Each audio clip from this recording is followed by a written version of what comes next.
Have you ever felt the regret after quitting something that you were really good at and then thinking to yourself, like, was I out of my mind? Like, why did I even do it?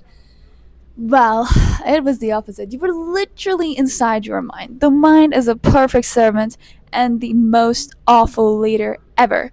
Now, as somebody who was a really professional quitter, I've quit playing violin, volleyball, swimming, being a professional skater, and even being a tattoo artist. Here, I'm gonna put some of my practices when I was just a beginner and thinking to myself, oh no, I'm not good enough. And that led me to quitting. Now, there are some factors that cause you to get a thought that, okay, maybe quitting is going to be much better than pursuing it or whatever. And it's going to bring you more peace. And these factors are going to be so negative. But in this video, I'm going to help you to shift them into something positive because now I'm not that professional quitter anymore. Now I finished what I've started. So this video is going to make you finish what you started and it's gonna be really good. You're welcome. Anyway, first factor is comparison. You, or I would say me personally, back then when I had started my work, I would compare my works and my own progress, speed, and talent or whatever with professional people or other ones who had been doing tattoo or not specifically tattoo, who were like drawing, designing, and all that for years. Literally comparing my chapter 2 with their chapter 200. Yeah, that's the point. You should only compare yourself with the previous you. You're not in their lives. Even if they're more talented than you, it is what it is. What are you going to do about it? Use that as an excuse to quit? Of course not. Instead, you can shift these comparison into getting inspired. If somebody is in their chapter 200, then learn from them. Learn from the steps that they took that took them to chapter 200. When you start something, the first step is going to be number 1. You're not going to jump to number 100. You know what? If you actually try to be as good as somebody that is in their chapter 200 without going through chapter 2, 3, 4, 5, blah, blah, you know what will happen? You will get energy drained. Yeah, you will get energy drained because it's not going to suit the level that you're at. So it requires you much more energy than you're used to. And eventually you will quit because you are energy drained. But instead of that, when you get energy drained, you should just analyze the error, analyze the factor that is creating this energy draining thing. For example, if you're going too hard, taking hard on yourself, get easier. If you need rest, rest. If there's something that you should add to your work, add it. If there's something that you should reduce from it, reduce it. That's it. You're not energy drained because it's not for you. You're energy drained because you're just making mistakes. And actually, mistakes are good because you can learn from them. Do you think all those great people have been great from the start? No, they made mistakes and they learned from them. Consistency builds progress. But here's the difference.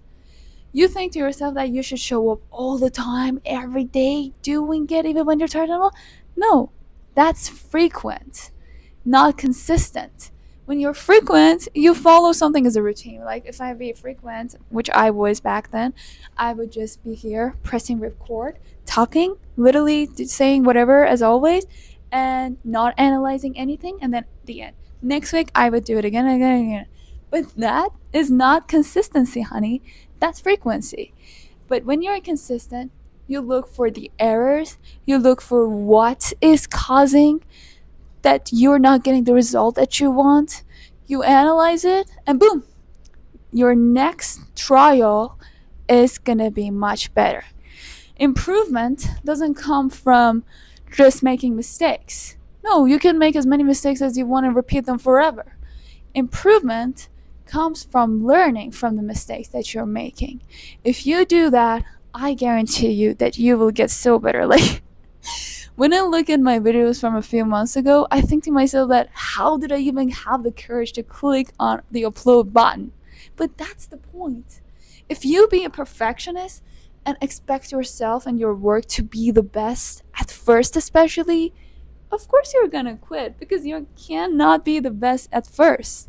So take your time, allow the trials and mistakes to teach you, and do better next time. Okay? You might think to yourself, oh wow, Parmi, great job being consistent.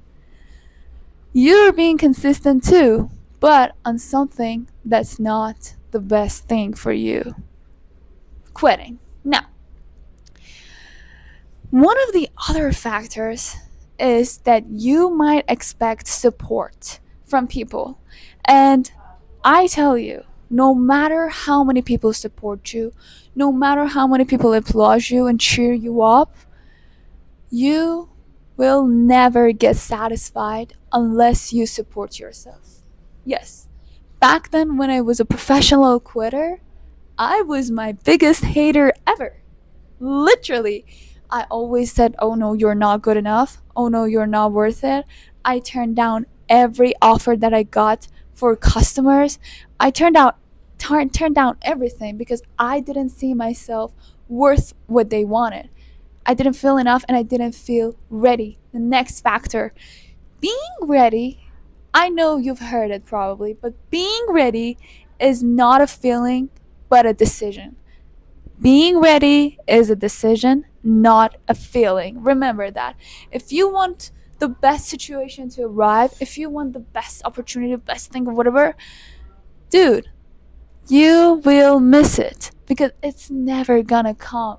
Opportunities are made just like now. I was on vacation in my grandparents' house and I thought to myself, like, hey, here's some good, interesting background. Why not use it? And here I am recording for you. But how do I have the courage to record right now? Because I have been recording for several times. Yes, this might sound like the best situation for now, best opportunity. But if I hadn't practiced before, how was I going to catch it? That's the point, buddy.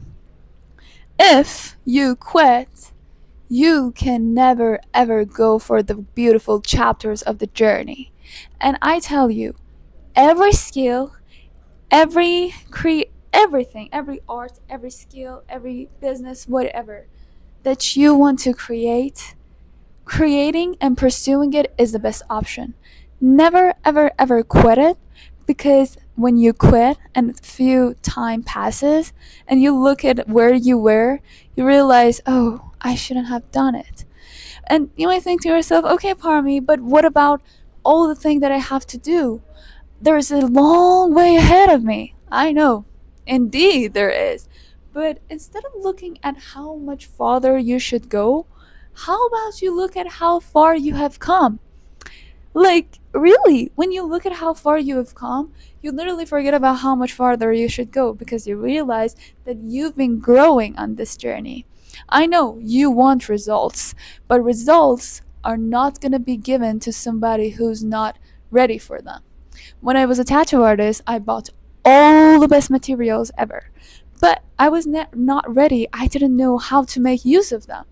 When I was going to go buy this mic for my YouTube, the person that was selling it to me told me that he had seen so many other content creators coming, buying the best things ever, and expecting the best results. But since they hadn't even taken the first few steps with the least of materials, they quit. That's the point. It's not about the things being the best. It's not about you getting results. It's about you seeing yourself worthy and deserving of where you want to go. And you determine for yourself how worthy and deserving you are by how you show up, how you learn from your older mistakes and your older steps. So stay consistent, pursue whatever, and finish whatever that you started. That's it. Thank you so much for coming this far in this video. I love you guys so much, and I will see you next time.